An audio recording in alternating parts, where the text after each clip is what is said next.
राम राम भाइयों। भाई एक तरफ देश के प्रधानमंत्री नरेंद्र मोदी असम में काजीरंगा नेशनल पार्क में जहां जंगल सफारी का मजा ले रहे हैं, वहीं भारत में दूसरे कोने में -16 डिग्री टेम्परेचर में लोग अनशन पर मजबूर हैं। जी हाँ, हम बात कर रहे हैं भारत का स्वर्ग कहे जाने वाले लद्दाख की।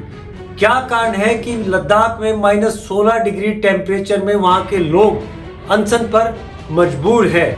लद्दाख के मैग्सेसे अवार्ड विनर और पर्यावरण के लिए काम करने वाले सोनम वांगचुक 21 दिन के अनशन पर है। आपको हम याद दिला दें कि सोनम वांगचुक वही शख्स है जिसको लेकर 3 इडियट के आमिर खान का कैरेक्टर राजकुमार हिरानी ने गढ़ा था। कल सोनम वांगचुक का एक इमोशनल वीडियो सामने आया जिसमें सोनम नेशनल मीडिया से अपील कर रहे थे कि हमारे आंदोलन को कवर दो। वो ये भी सवाल उठा रहे थे कि नेशनल मीडिया क्यों इतनी डरी हुई और कमजोर हो गई है कि वो लोगों के आंदोलन को स्थान ही नहीं देती है।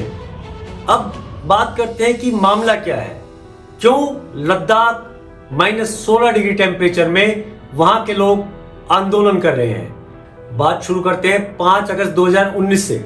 5 अगस्त 2019 को तत्कालीन गृह मंत्री अमित शाह ने पार्लियामेंट में ये जानकारी दी कि सरकार धारा 370 खत्म कर रही है। हालांकि देश के अधिकांश हिस्सों में इसका स्वागत किया गया। इस धारा 370 खत्म होने के साथ ही लद्दाख को जो स्पेशल प्रिविलेज मिलती थी वो भी खत्म हो गई। हालांकि सरकार ने लद्दाख के लोगों को यह आश्वासन दिया था कि उन्हें शेड्यूल 6 के तहत स्पेशल प्रिविलेज दी जाएगी। शेड्यूल 6 क्या चीज़ है, इसके बारे में हम आपको बताते हैं कि आर्टिकल 244/2 और 275/1 के तहत शेड्यूल 6 यानी कि 6 शेड्यूल दिया जाता है। ये अभी तक भारत में 4 स्टेट को दिया हुआ है, जिसमें से असम, मेघालय, त्रिपुरा और मिजोरम है।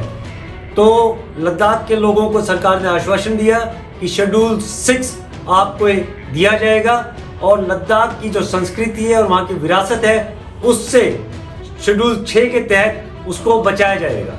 अब इस बात को 4.5 साल हो चुके हैं। लद्दाख के लोगों को डर यही है कि जैसे इंडस्ट्रीज और बिजनेस लॉबी ने हिमाचल प्रदेश और उत्तराखंड सत्यानाश कर दिया, उन्हें है कि पैसे की चमक में ये जो इंडस्ट्रीज लॉबी और बिजनेस में लॉबी है जो सरकार के ऊपर दबाव बनाकर लद्दाख के ऊपर टूट पड़ेगी और वहाँ की विरासत और वहाँ की संस्कृति को तबाह कर देगी। इसीलिए लद्दाख के लोगों की डिमांड है कि 6 शेड्यूल लद्दाख में लागू किया जाए। हालांकि बहुत सालों तक इंतजार करने के बाद आखिर में 3 फरवरी 2024 यानी कि पिछले महीने को लद्दाख में एक बहुत बड़ा मार्च निकला। कहना यह है कि आज तक का लद्दाख में सबसे बड़ा मार्च था। इसमें चाइना बॉर्डर पे जो गांव है वहां तक के लोग इस मार्च में आए हुए थे। और जो इस मार्च के बाद जो पोलो ग्राउंड में रैली हुई उसमें सुनिए सोनम वांगचुक ने क्या कहा। जब आपने ये आश्वासन दिए तो आप इसे देर सवेर पूरा जरूर करेंगे, मगर दुख के साथ ये कहना पड़ रहा है कि इन घोषणाओं के बाद एक सन्नाटा सा छा गया कुछ महीनों के लिए, फिर 1 साल के लिए, फिर नकारात्मक संकेत मिलने लगे कि ये नहीं मिलने वाला है। फिर यहाँ लेह में तो जो 6 शेड्यूल शब्द को उच्चारण करे उन पर ज्यादतियां होने लगे, बच्चों को पकड़ा जाने लगा। और पता ये चलने लगा कि कुछ औद्योगिक गुट, इंडस्ट्रियल लॉबीज जैसे माइनिंग, खनन, जिनको लद्दाख के ये वादियों में, पहाड़ों में, पर्वतों में पैसा दिखता है, जो कल की नहीं सोचते आज की लूट मचाने में लगे हैं।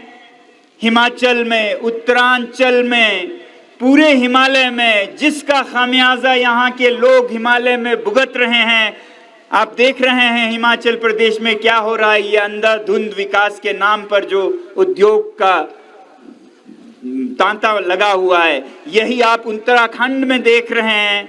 अब लद्दाख के दरवाजे पे दस्तक देने जैसे ही यूटी घोषणा हुई तो ऐसे घरानों ने, ऐसे गुटों ने, लॉबीज ने यहाँ अपना सर्वेक्षण करना शुरू किया और हमारे जो नेता हमारी आवाज़ को ले जाने के लिए चुने गए थे लद्दाख से, वो हमसे ज़्यादा उनके असर में आए और उनके साथ मिलकर वो लद्दाख को बेचने लगे, खरीद फरोख्त करने लगे। और वो आप तक ये संदेश देने लगे कि ये संरक्षण यहाँ किसी को नहीं चाहिए, ये संरक्षण, ये 6 शेड्यूल, ये 2-4 लोगों की, कुछ पॉलिटिकल पार्टीज, कुछ ऑपोजिशन की मांग है, इस पे आप ध्यान नहीं दीजिएगा, ये रखिएगा। क्योंकि उन्हें पता था कि अगर लद्दाख पर 6 शेड्यूल आ जाए तो फिर ये उद्योग मनमानी नहीं कर पाएंगे, खिलवाड़ नहीं कर पाएंगे, तोड़ मरोड़ जो पर्वतों का हुआ है हर जगह, वो सब यहाँ नहीं हो पाएगा, लद्दाख बचा रहेगा। और वो ये नहीं चाहते थे, तो ये गलत संकेत देने लगे।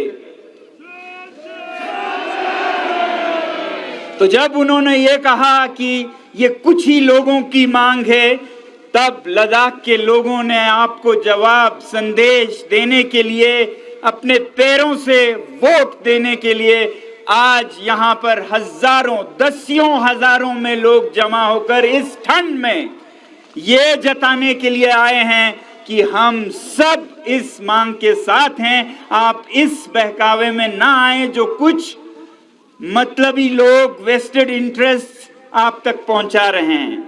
हमें उम्मीद है कि आप इनकी आवाज सुनेंगे। 6 शेड्यूल, 6 शेड्यूल, 6 शेड्यूल। भारत माता की, भारत माता की, भारत माता की।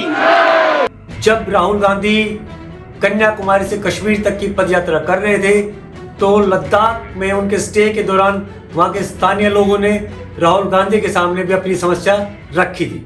एक यूटी पे मिला, और उस यूटी में जो हमारा चाहता, जितना लीडरों ने हमें यूटी मांगा था, वो हमें नहीं मिला। आजकल लद्दाख के 90% लोग चाहते हैं कि हमें 6 शेड्यूल मिले। जो आपके नेचुरल रिसोर्सेज हैं और जो आपका सोलर पावर का पोटेंशियल है, वो ये लोग अपने लोगों को देना चाहते हैं।